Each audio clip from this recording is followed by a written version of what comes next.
अस्सलाम वालेकुम dear students. आज का जो हमारा लेक्चर है वो फर्स्ट ईयर का नेक्स्ट लेक्चर है, जो कि है प्रोडक्ट ऑफ वेक्टर्स के बारे में। यानी हम एक वेक्टर को दूसरे वेक्टर से मल्टीप्लाई करेंगे तो हमारे पास क्या रिजल्ट्स आ सकते हैं। तो इसके लिए हमारे पास जो है वेक्टर की दो तरह की प्रोडक्ट होती है, एक को कहते हैं स्केलर प्रोडक्ट और दूसरी हमारे पास है वेक्टर प्रोडक्ट। जब हम एक वेक्टर को वेक्टर से मल्टीप्लाई करें और रिजल्ट हमारे पास एक स्केलर क्वांटिटी आ जाए तो ऐसी जो प्रोडक्ट होगी वो हमारे पास क्या कहलाएगी, स्केलर प्रोडक्ट कहलाएगी। और अगर हम एक वेक्टर को मल्टीप्लाई करें एक दूसरे वेक्टर के साथ और रिजल्ट में हमारे पास अगेन डायरेक्शन मौजूद हो, यानी एक वेक्टर क्वांटिटी आ रही हो, तो हमारे पास वो प्रोडक्ट क्या कहलाएगी, वेक्टर्स प्रोडक्ट कहलाएगी। तो हम इन दोनों को पैरेलली स्टडीज़ करते हैं कि एक ही चीज़ हम देखेंगे कि स्केलर प्रोडक्ट के बारे में कैसी है और वही चीज़ वेक्टर प्रोडक्ट के बारे में कैसी है। तो सबसे पहले टॉपिक में हम करेंगे डेफिनेशन। पहले हम स्केलर की डेफिनेशन देखेंगे और फिर वेक्टर प्रोडक्ट की डेफिनेशन देखेंगे। तो when two vectors are multiplied and their resultant quantity is a scalar quantity, then the product is known as scalar product. और सेम यही डेफिनेशन हम करेंगे कि हमारे पास अगर दो वेक्टर्स मल्टीप्लाई हों, if we multiply two vectors and resultant is also a vector quantity, that product is known as vector product. तो ये सबसे पहले हमने दोनों की डेफिनेशन देख ली। उसके बाद जो हमारे पास सेकंड चीज़ है वो हमारे पास होगी कि रिप्रेजेंटेशन, कि हम इसको रिप्रेजेंट कैसे करेंगे स्केलर प्रोडक्ट और वेक्टर प्रोडक्ट को। तो जनरली मल्टीप्लिकेशन के लिए हम दो तरह के सिंबल यूज़ करते हैं। जैसे फ़र्ज़ करें हम मैथमेटिक्स में लिखें x इंटू एक्स, तो ये भी हमारे पास होगा एक्स स्क्वायर, और x क्रॉस x भी लिखें तो ये हमारे पास होगा एक्स स्क्वायर। यानी मल्टीप्लिकेशन के लिए हम दो सिंबल यूज़ कर सकते हैं। तो हम जनरलाइज कर देंगे कि जो वेक्टर को मल्टीप्लाई करके एक vector quantity scalar quantity result आएगा, तो तब हम मल्टीप्लिकेशन के लिए सिंबल यूज़ करेंगे डॉट। और जब दो वेक्टर्स को मल्टीप्लाई करने से वेक्टर रिजल्ट आ रहा हो तो हमारे पास क्या होगा, उसको हम मल्टीप्लाई कर देंगे क्रॉस से। तो इस वजह से रिप्रेजेंटेशन में अगर दो वेक्टर्स हैं, एक वेक्टर ए है दूसरा वेक्टर बी है, और इनका रिजल्ट स्केलर क्वांटिटी है, तो हम इसके बीच में यूज़ कर देंगे डॉट। और इसी तरह अगर इधर हम देखें कि हमारे पास एक वेक्टर बी है, एक वेक्टर ए है, दूसरा वेक्टर हमारे पास बी है, इन दोनों को मल्टीप्लाई करने से रिजल्ट हमारे पास एक और वेक्टर आया, तो इसको रिप्रेजेंट करने के लिए हम यूज़ कर देंगे बीच में क्रॉस। तो इस वजह से स्केलर प्रोडक्ट को हम डॉट प्रोडक्ट भी कहते हैं, क्योंकि रिप्रेजेंटेशन में हम डॉट यूज़ करते हैं। और वेक्टर प्रोडक्ट को हम क्रॉस प्रोडक्ट भी कह सकते हैं, क्योंकि हम मल्टीप्लिकेशन के लिए जो सिंबल यूज़ करें क्रॉस करें। तो scalar product is also called dot product and vector product is also called cross product. अब हम मिसाल ले लेते हैं कि फोर्स एक वेक्टर क्वांटिटी है, डिस्प्लेसमेंट भी एक वेक्टर क्वांटिटी है। जब हमने वर्क कैलकुलेट करना होता है तो हम क्या करते हैं, फोर्स और डिस्प्लेसमेंट को मल्टीप्लाई करते हैं और रिजल्ट हमारे पास वेक्टर वर्क आ गया, और वर्क की कोई डायरेक्शन नहीं है। तो अब इसमें मल्टीप्लिकेशन कैसे होती है, हमने अगर वर्क की डेफिनेशन आपको याद हो तो हमने पढ़ा था, when a force is applied on a body and it cover the displacement in the direction of force. यानी वर्क के केस में डिस्प्लेसमेंट फोर्स की डायरेक्शन में कवर होगा। मिसाल के तौर पे अगर हमारे पास है, ये फ़र्ज़ करें एफ है, इस पे हम इस डायरेक्शन में फोर्स लगा रहे हैं और डिस्प्लेसमेंट इस डायरेक्शन में कवर हो रहा है, तो सारी की सारी फोर्स रिस्पॉन्सिबल नहीं है वर्क डन के लिए। हम फोर्स एक कंपोनेंट ड्रॉ कर लेते हैं, एफ कॉस थीटा और एफ साइन थीटा। अब डिस्प्लेसमेंट किस डायरेक्शन में, एफ कॉस थीटा की डायरेक्शन में, तो इस वजह से वर्क के लिए हम यूज़ कर लेते हैं एफ डी कॉस थीटा। और ये जो वर्क है ये एक स्केलर प्रोडक्ट ही है, क्योंकि फोर्स और डिस्प्लेसमेंट जो कि वेक्टर है इनको मल्टीप्लाई करने से रिजल्ट स्केलर आ रहा है। तो जिस तरह हमने एफ डी कॉस थीटा कर लिया, यहाँ पे हम लिख सकते हैं जनरल के लिए ए बी कॉस थीटा। यानी अगर हम डॉट को हटा दें तो हम ए बी कॉस थीटा लिख सकते हैं। अब इसमें याद रखिएगा कि ए वेक्टर है, बी भी एक वेक्टर है, और मल्टीप्लाई करने के लिए हमने बीच में डॉट यूज़ किया। जब हम इसको आगे फर्दर सॉल्व करना चाहेंगे तो हमारे पास ए बी कॉस थीटा है, इसमें A is the magnitude of vector A, जो कि हम कैलकुलेट कर सकते थे अंडर रूट एक्स का स्क्वायर प्लस ए वाई का स्क्वायर प्लस 8z का स्क्वायर। इसी तरह बी भी मैग्नीट्यूड है जो कि एक न्यूमेरिकल वैल्यू है, जो बी एक्स का स्क्वायर बी वाई का स्क्वायर बी जेड का स्क्वायर और इनके सम का अंडर रूट हो गया। कॉस थीटा ट्रिग्नोमेट्रिक रेशियो है जो कि हमारे पास एक न्यूमेरिकल वैल्यू देगी, तो ए बी और कॉस थीटा सारे ही न्यूमेरिकल वैल्यूज़ दे रहे हैं। इसका मतलब है कि ये जस्ट एक नंबर है, तो इस वजह से ये स्केलर प्रोडक्ट है। वेक्टर प्रोडक्ट की हम एग्जांपल ले लेते हैं टॉर्क कि लेट्स सपोज हमारे पास ये एक स्पैनर है जो कि इस पॉइंट से फिक्स है और इस पे अगर हम इस डायरेक्शन में फोर्स लगाएं तो फिर हमारे पास कोई रोटेशन प्रोड्यूस नहीं होती। अगर इस डायरेक्शन में हम फोर्स लगाएं तो फिर हमारे पास जो है वो रोटेशन प्रोड्यूस होगी इस पॉइंट के गिर्द। और अगर हम किसी भी एंगल पे फोर्स एक्सर्ट कर दें तो फिर फोर्स के दो कंपोनेंट होंगे, एक होगा एफ कॉस थीटा, दूसरा होगा एफ साइन थीटा, और ये हमारे पास हो गया मोमेंट आर्म। तो अब रोटेशन प्रोड्यूस हो रही है इस कंपोनेंट की वजह से, इस वजह से हम जो टॉर्क का फार्मूला लिखते हैं वो लिखते हैं आर एफ साइन थीटा। तो इसी तरह क्रॉस प्रोडक्ट में जब हम ए क्रॉस बी में क्रॉस को हटाएंगे तो हम लिख सकते हैं ए बी साइन थीटा, जैसे हमने टॉर्क में किया। अब इसमें देखिए, सबसे पहले लेफ्ट हैंड साइड देखते हैं तो A is a vector, B is a vector and cross is the way of multiplication. अब राइट हैंड साइड पे देखें तो A is a number, B is also number, जैसे हमने डॉट प्रोडक्ट में पढ़ा। साइन थीटा ट्रिग्नोमेट्रिक रेशियो है, ये भी एक नंबर है। तो फिर हमारे पास डायरेक्शन कहाँ पे है? डायरेक्शन के लिए हम साथ एक यूनिट वेक्टर यूज़ कर लेंगे जो कि इस ए बी साइन थीटा या एक नया वेक्टर कह दें सी, इसकी डायरेक्शन को रिप्रेजेंट करेगा। तो इस वजह से A vector cross B vector is equal to A B sine theta N unit vector. तो ये हमारे पास हो गया सिंपली। पहले डेफिनेशन हमने कर ली और फिर हमने रिप्रेजेंटेशन कर ली। डेफिनेशन में हमने पढ़ा कि दो वेक्टर्स को मल्टीप्लाई करने से रिजल्ट एक स्केलर क्वांटिटी आता है, और वेक्टर प्रोडक्ट में हमने पढ़ा कि दो वेक्टर्स को मल्टीप्लाई करने से रिजल्ट एक हमारे पास वेक्टर क्वांटिटी आता है। रिप्रेजेंटेशन में हमने पढ़ा कि डॉट प्रोडक्ट की रिप्रेजेंटेशन जो है वो हमारे पास A vector dot B vector is equal to A B sine theta से होती है, और क्रॉस प्रोडक्ट की जो रिप्रेजेंटेशन है वो हमारे पास होगी A vector cross B vector is equal to A B sine theta N unit vector. यहाँ पे यूनिट वेक्टर मेंशन करना बहुत इंपॉर्टेंट है। नेक्स्ट, इसमें जो चीज़ हम स्टडी करते हैं वो करते हैं प्रोजेक्शन कि मल्टीप्लिकेशन एक्चुअली कैसे होती है। तो लेट्स सपोज कि मेरे पास एक वेक्टर ए है, दूसरा वेक्टर बी है, तो मल्टीप्लाई हमेशा क्या होंगे? अगर मैं ए डॉट बी करना चाहता हूं तो फिर मेरे पास ए के मैग्नीट्यूड के साथ मल्टीप्लाई होगा बी की प्रोजेक्शन अलोंग ए। अब बी की प्रोजेक्शन अलोंग ए क्या है कि बी की effective value in the direction of A, यानी हमने बी से ए के ऊपर परपेंडिकुलर ड्रा करना है, और ये चीज़ हमारे पास बनेगी बी कॉस थीटा। हमेशा सेम डायरेक्शन वाली चीज़ें इसमें मल्टीप्लाई होती हैं। तो ए डॉट बी में हमने ए को एज इट इज़ लिख दिया मैग्नीट्यूड के साथ, और बी की जगह बी कॉस थीटा यानी प्रोजेक्शन ऑफ बी अक्रॉस ए लिखना है, और रिजल्ट हमारे पास आ जाएगा ए बी कॉस थीटा। इसी तरह अगर मेरे पास यूँ हो कि एक वेक्टर ए है, दूसरा वेक्टर बी है, और मैं बी डॉट ए कैलकुलेट करना चाहूँ, तो फिर मेरे पास क्या होगा? फिर मेरे पास होगा बी को इसी तरह रखेंगे मैग्नीट्यूड, और projection of A across B, effective value of A in the direction of B, वो मल्टीप्लाई होगा। तो हमारे पास A dot B A B cos theta और B dot A B A cos theta, या वो भी रिजल्ट आता है ए बी कॉस थीटा के बराबर। और इसमें जो हमने नेक्स्ट पॉइंट स्टडी करना है वो प्रोजेक्शन का नहीं, क्योंकि इसमें सेम डायरेक्शन वाली चीज़ मल्टीप्लाई नहीं होती। इसके लिए हम कर लेते हैं नेक्स्ट चीज़ डायरेक्शन, कि ये जो एन यूनिट वेक्टर है इसकी डायरेक्शन कैसे हम डिटरमिन करेंगे। तो इसके लिए हम यूज़ करते हैं right hand rule. Right hand rule हमारे पास क्या है कि लेट्स सपोज हमारे पास दो वेक्टर हैं, एक वेक्टर ए है, दूसरा वेक्टर मेरे पास बी है, और हम ए को बी से मल्टीप्लाई कर रहे हैं थ्रू क्रॉस प्रोडक्ट। तो हम सबसे पहले ए वेक्टर के ऊपर अपना राइट हैंड रखेंगे और उसको अपने राइट हैंड की फिंगर्स को कर्ल करेंगे इन the direction of B through smaller angle. जैसे यहाँ पे हमारे पास दो एंगल्स बन सकते हैं, एक ही एंगल बन सकता है और एक ही एंगल बन सकता है। तो अब हमने अपने फिंगर्स को किस तरफ करना है? इस स्मॉलर एंगल की तरफ करना है। तो हमने हाथ यूँ रखा और ए से बी की तरफ जब हमने टर्न किया तो हमारे पास जो है इसमें डायरेक्शन बन रही है वो बन रही है इन टू द पेज।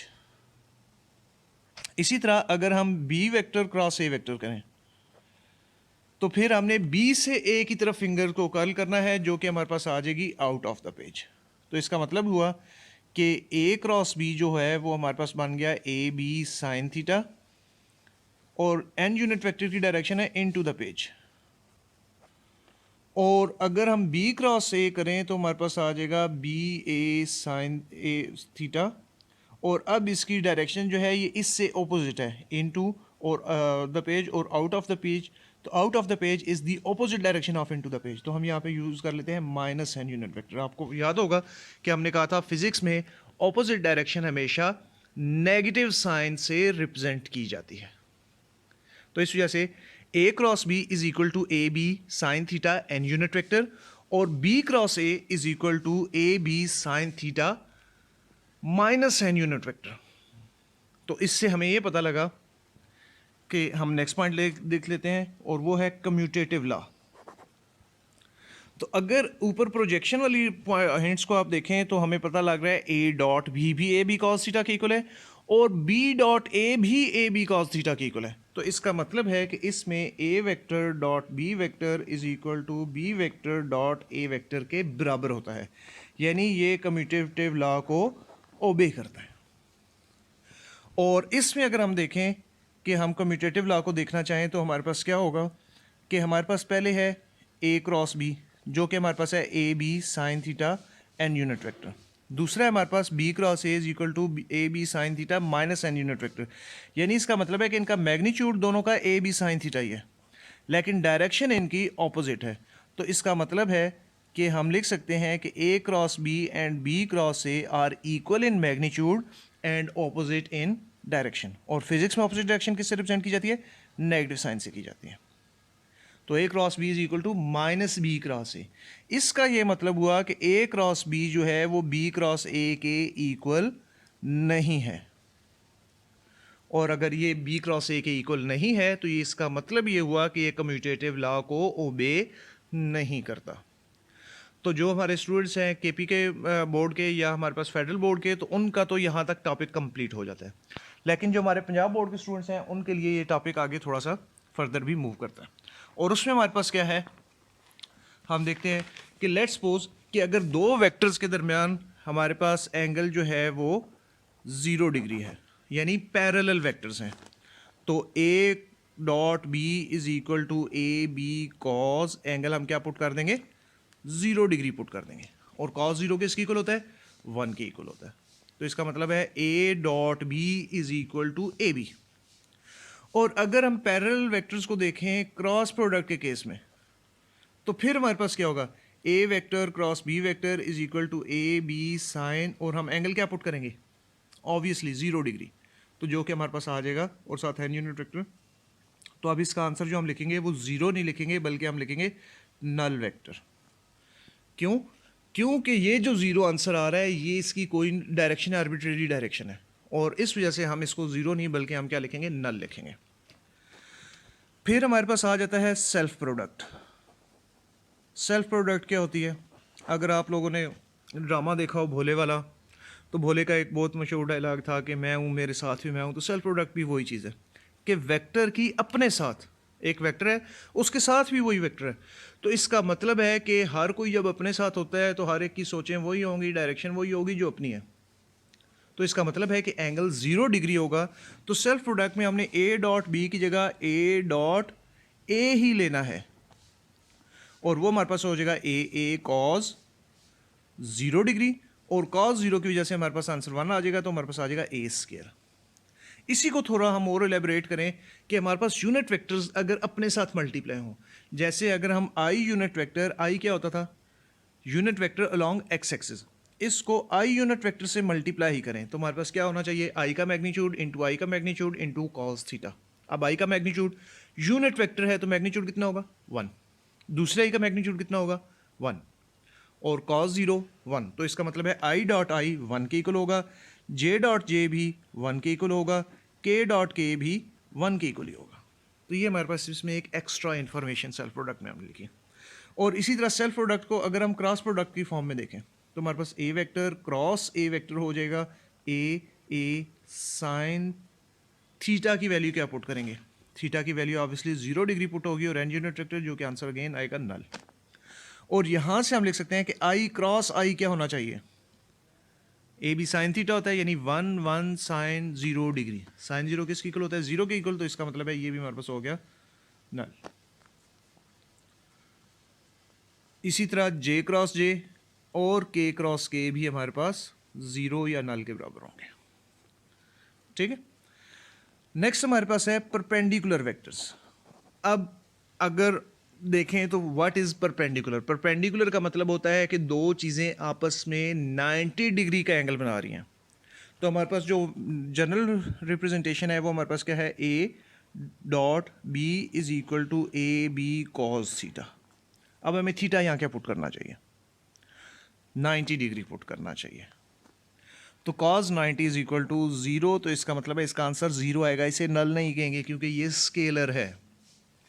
और इसी तरह अगर हम सेल्फ परपेंडिकुलर वेक्टर्स को अगर हम क्रॉस प्रोडक्ट में देखें तो A vector cross B vector is equal to A B sine theta and unit vector. Theta की वैल्यू क्या पुट करेंगे? 90 डिग्री पुट करेंगे। क्यों? क्योंकि परपेंडिकुलर वेक्टर्स को स्टडी कर रहे हैं। तो यहाँ पे हमारे पास आ जाएगा A B and unit vector. और इसी तरह इसको भी हम एक और फॉर्म में देख सकते हैं कि आई यूनिट वेक्टर अगर जे यूनिट वेक्टर के साथ डॉट प्रोडक्ट ले, यानी हमारे पास आई और जे को अगर मल्टीप्लाई किया जाए तो फिर हमारे पास क्या सिचुएशन बनेगी? तो आपको पता है आई यूनिट वेक्टर का मैग्नीट्यूड कितना है? 1 यूनिट है। जे का मैग्नीट्यूड कितना है? 1 यूनिट है। साथ cos 90 है और cos 90 किसकी इक्वल होता है? 0 के इक्वल होता है। तो इसका मतलब है i dot j is equal to 0, j dot k is equal to 0, k dot i is equal to 0। अगर आपको यूनिट वेक्टर्स के बारे में ज़्यादा इन्फॉर्मेशन ना आई तो आप मेरा फर्स्ट लेक्चर देख सकते हैं जिसमें मैंने यूनिट वेक्टर्स को डिस्क्राइब किया था। इसी तरह अब इसमें अगर हम आई क्रॉस जे लें तो आई किसको कहते हैं? एक्स एक्सिस को कहते हैं। जे किसको कहते हैं? वाई एक्सिस को कहते हैं। तो अगर हम इनके यूनिट वेक्टर्स को मल्टीप्लाई करें तो फिर हमारे पास क्या होगा? अब देखें, ये मेरे पास आई एक्स एक्सिस है, ये मेरे पास वाई एक्सिस है और आई क्रॉस जे की डायरेक्शन मुझे ये मिलेगी, यानी ये मुझे मिल रही है के की डायरेक्शन में। तो इसका मतलब है I cross J is equal to K unit vector. इसी तरह जे और के को अगर मैं मल्टीप्लाई करूं तो मेरी डायरेक्शन जो बनेगी वो किस डायरेक्शन में बनेगी? एक्स की डायरेक्शन में बनेगी, यानी जे क्रॉस के इज इक्वल टू आई। और इसी तरह के क्रॉस आई जो होगा वो हमारे पास किसकी इक्वल होगा? जे की इक्वल होगा। इसको याद रखने के लिए आप यूं एक ट्रायंगुलर फॉर्म में इनको लिख लें, आई जे के। अगर आप क्लॉकवाइज चलते हैं आई क्रॉस जे तो आंसर थर्ड होगा के। क्लॉकवाइज डायरेक्शन में जे से के तक चलें तो आंसर थर्ड होगा, कौन सा? आई। के क्रॉस आई करेंगे तो आंसर क्या होगा? नेक्स्ट वाला थर्ड, यानी जे।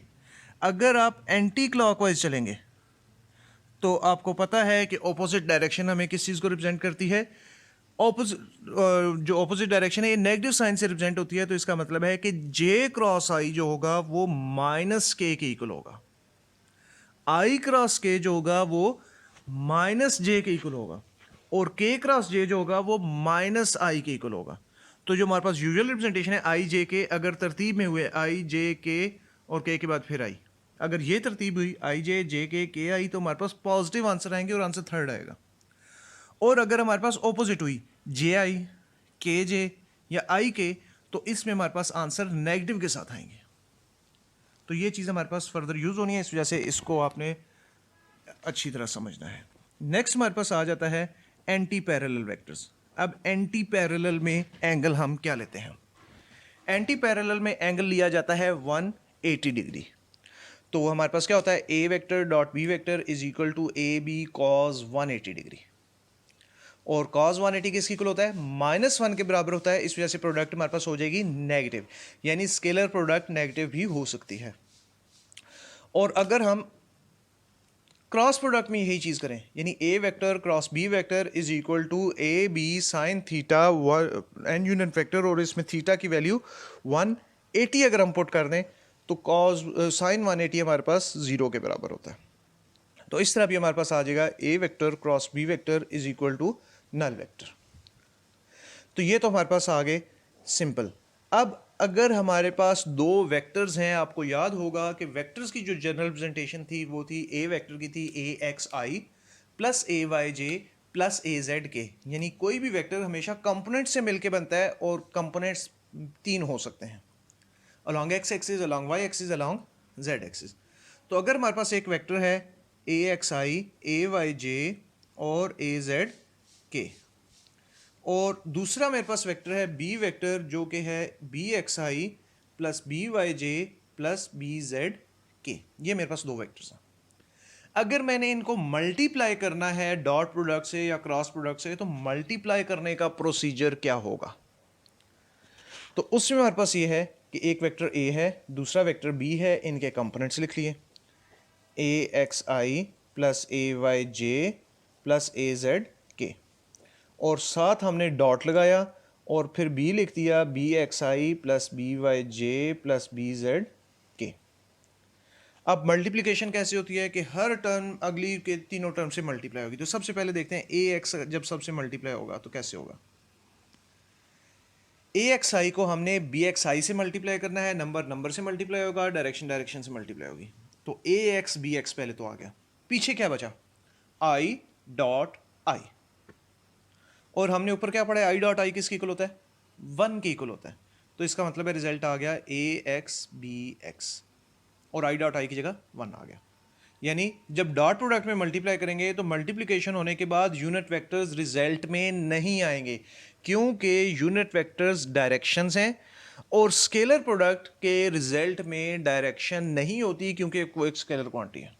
अब हम ए एक्स को बी वाई जे से मल्टीप्लाई करते हैं, तो ए एक्स बी वाई से मल्टीप्लाई हुआ और इसका आई फिर दरमियान में डॉट फिर जे, और आई डॉट जे हमने किसके इक्वल पढ़ा हुआ है, 0 के इक्वल पढ़ा हुआ है।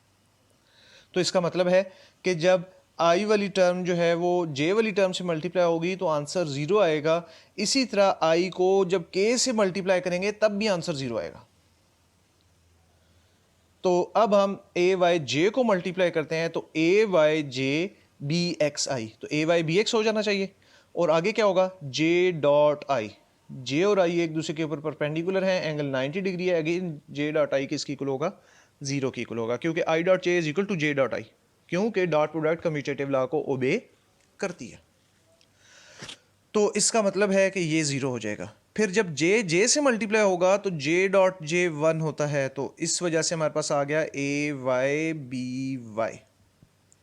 और इसी तरह अगर हम इसको देखें तो हमारे पास ए वाई बी जेड से जब मल्टीप्लाई होगा तो जे डॉट के बन रहा है, जे डॉट के इज 0। तो ये भी हमारे पास कंप्लीट हो गया। तो हम देख रहे हैं कि जो भी आई है वो सिर्फ आई वाली टर्म से मल्टीप्लाई होगा, बाकियों से मल्टीप्लाई करने की ज़रूरत ही नहीं है, क्योंकि उसके साथ प्रोडक्ट 0 हो जानी है। तो इस वजह से ए एक्स को ए एक्स बी एक्स से मल्टीप्लाई कर लेते हैं, ए वाई को बी वाई से मल्टीप्लाई करते हैं, ए जेड को बी जेड से मल्टीप्लाई कर लेते हैं। या आप करके भी देख लीजिएगा तो ए जेड बी जेड के अलावा बाकी सारे जो हैं वो 0 आ जाएंगे। तो इसका मतलब ये हुआ कि डॉट प्रोडक्ट में आई वाली टर्म को आई वाली टर्म से, जे वाली टर्म को जे वाली टर्म से, के वाली टर्म को के वाली टर्म से मल्टीप्लाई करना है, और नेगेटिव जो यूनिट वेक्टर हैं इनको रिजल्ट में नहीं लिखना। अब हम अगर क्रॉस प्रोडक्ट में देखें तो क्रॉस प्रोडक्ट में हमारे पास क्या आ जाएगा, A vector cross B vector. A vector हमारे पास किसके इक्वल होता है, ए एक्स आई प्लस ए वाई जे प्लस ए जेड के, और हमारे पास बी वेक्टर क्या है, बी वेक्टर हमारे पास है B X I B Y J plus B Z K. ठीक है, अब हम ए एक्स को बी एक्स से मल्टीप्लाई करते हैं, तो पहले बनिएगा I cross I, I cross I is equal to 0। तो इसका मतलब ये हुआ कि पहली टर्म 0 हो गई। फिर इस टर्म को सेकंड से मल्टीप्लाई किया, तो A X B Y I cross जे, और आई क्रॉस जे किसकी इक्वल है, आई क्रॉस जे के इक्वल है। नेक्स्ट अगर हम देखें तो ए एक्स आई को बी जेड के से मल्टीप्लाई करना है, तो हमारे पास A X B Z I cross K, ये देखें जे के क्रॉस आई हमारे पास किसकी इक्वल है, जे की इक्वल है। तो आई क्रॉस के किसकी इक्वल होगा, माइनस जे के बराबर होगा, तो हमने लिख दिया यहाँ पे माइनस जे यूनिट वेक्टर। फिर हमने ए वाई को सबसे मल्टीप्लाई करना है, ए वाई बी एक्स मल्टीप्लाई होंगे, तो ए वाई बी एक्स और इधर है आई, सॉरी जे क्रॉस आई, तो जे क्रॉस आई हमारे पास किसके इक्वल होना चाहिए, माइनस के इक्वल होना चाहिए। फिर ए वाई बी वाई जे क्रॉस जे, तो जे क्रॉस जे हमारे पास इसके इक्वल होता है, जीरो के बराबर होता है। फिर इसी तरह हमारे पास आ गया कि ए वाई जे और बी जेड के, तो मेरे पास आ गया ए वाई बी जेड और जे क्रॉस के, जे क्रॉस के किसके बराबर है, आई के बराबर है, और साथ पॉजिटिव साइन आ गया। नेक्स्ट मेरे पास आ गया बी जेड बी ए जेड बी एक्स के क्रॉस आई, तो मेरे पास हो गया ए जेड बी एक्स के क्रॉस आई, और के क्रॉस आई किसकी इक्वल होता है, जे की इक्वल होता है, साइन पॉजिटिव आएगा। नेक्स्ट मेरे पास क्या होगा कि बी जेड सॉरी ए जेड बी वाई के क्रॉस जे, और के क्रॉस जे किसकी इक्वल होगा, माइनस के इक्वल होगा, तो ए जेड बी वाई और मेरे पास हो गया माइनस आई यूनिट वेक्टर। अब देखें मेरे पास दो टर्म्स के की हैं, दो टर्म्स ही जे की हैं, और दो टर्म्स ही आई की हैं। तो सबसे पहले आई कॉमन निकाल लेते हैं, तो आई जब कॉमन निकालेंगे तो बनेगा ए वाई बी जेड माइनस ए जेड बी वाई। फिर अगली दो टर्म जो है मेरे पास जे की हैं, तो इसमें से मैं माइनस जे कॉमन निकाल लेता हूँ, तो इधर बन जाएगा A X B Z minus B X A Z. Next term जो है वो मेरे पास है के की है, तो जब के पॉजिटिव मैंने कॉमन निकाल लिया तो बन गया A X B Y minus B X A Y. अब ये मल्टीप्लिकेशन हमें थोड़ी सी कॉम्प्लिकेटेड लग रही है, तो इस मल्टीप्लिकेशन को परफॉर्म करने का प्रोसीजर हमारे पास क्या होगा। इस मल्टीप्लिकेशन को परफॉर्म करने का प्रोसीजर हम इजीली कर लेते हैं कि लेट्स से मेरे पास दो वेक्टर हैं ए और बी, और वेक्टर्स हैं तो इसके मैक्सिमम कितने कंपोनेंट हो सकते हैं, तीन कंपोनेंट आई जे के। पहले कौन सा वेक्टर गिवन है, ए वेक्टर गिवन है, तो A X B A Y और ए जेड। फिर कौन सा वेक्टर है, बी है, तो उसके कंपोनेंट लिख लिए B x B y B z. अब हम इसका डिटर्मिनेंट ले लें। डिटर्मिनेंट लेने का क्या प्रोसीजर है कि हम आई को कंसिडर करके ये दोनों चीज़ें इग्नोर कर दें, तो मेरे पास क्या बन गया A Y B Z minus B Y A Z, इसका डिटर्मिनेंट ले लेते हैं। तो जिस तरह 3x3 का हम डिटर्मिनेंट लेते हैं वो हम ले लेते हैं A Y B Z minus B Y A Z, और इसी तरह जब हम सेकंड टर्म लेते हैं तो उसको नेगेटिव लेते हैं माइनस जे, और फिर हमने ये दो जो हैं वो इग्नोर कर देने हैं, तो हमारे पास A X B Z minus B X A Z, और इसी तरह फिर थर्ड टर्म अगेन हम पॉजिटिव लेते हैं के यूनिट वेक्टर, तो हमने ये और ये लाइन जो है वो इग्नोर कर दी, तो A X B Y minus B X A Y. तो ये हमारे पास इजी मेथड हो जाएगा। इसका मतलब ये हुआ कि हमने मल्टीप्लिकेशन जो हर थ्री टर्म्स का मल्टीप्लिकेशन है वो नहीं करना, डॉट प्रोडक्ट में भी हमने सारी टर्म्स को मल्टीप्लाई नहीं करना, बल्कि सिर्फ सेम टर्म्स को मल्टीप्लाई करना है, आई वाली आई के साथ, जे वाली जे के साथ, के वाली के साथ। और इसी तरह अगर हमारे पास क्या हुआ कि क्रॉस प्रोडक्ट हुई तो हमने इसी तरह मल्टीप्लिकेशन नहीं करनी, बल्कि हमने डिटर्मिनेंट की फॉर्म में लिख ले कर लेना है, तो ये हमारे पास ज़्यादा इजी हो जाएगा, फालतू टर्म्स हमारे पास कोई नहीं आएंगी। तो ये हमारे पास कुछ रूल हैं। तो इसी तरह अब नेक्स्ट चीज़ जो है वो हमारे पास क्या आ जाती है, एग्जांपल्स आ जाती हैं। तो जो डॉट प्रोडक्ट है इसकी एग्जांपल हमारे पास है work done F dot d power F dot v, तो ये हमारे पास कुछ एग्जांपल्स हैं डॉट प्रोडक्ट की। क्रॉस प्रोडक्ट की हमारे पास एग्जांपल क्या है, torque, tau is equal to r cross F, magnetic force F is equal to q v cross B. या अगर हमारे पास एक पैरेललोग्राम है और हम इसका एरिया कैलकुलेट करना चाहते हैं तो हम ए क्रॉस बी कैलकुलेट करके उसका मैग्नीट्यूड फाइंड कर लें, तो वो भी हमारे पास हो जाएगा। यानी क्रॉस प्रोडक्ट की एक और एग्जांपल है कि जो एरिया ऑफ द पैरेललोग्राम होता है वो हमारे पास magnitude of the cross product होता है। तो यहाँ तक तो हमारा टॉपिक कंप्लीट हो जाता है। इससे रिलेटेड कुछ टेक्निकल चीज़ें आ सकती हैं, जैसे फ़र्ज़ करें कि आप अगर आई यूनिट वेक्टर को ए वेक्टर से मल्टीप्लाई करते हैं तो फिर क्या होगा। अब देखें ए वेक्टर के कितने कंपोनेंट होते हैं, 3, आई, जे और के, ए एक्स आई, ए वाई जे, ए जेड के। अब आई ने किससे मल्टीप्लाई होना होता है, डॉट प्रोडक्ट के मैनर में, सिर्फ और सिर्फ आई के साथ। तो इसका मतलब है कि ए एक्स आई डॉट आई बनेगा, वो रिजल्ट देगा ए एक्स बाकी सारी टर्म्स के साथ, जब आई डॉट जे या आई डॉट के होगा तो वो ज़ीरो हो जाएगा।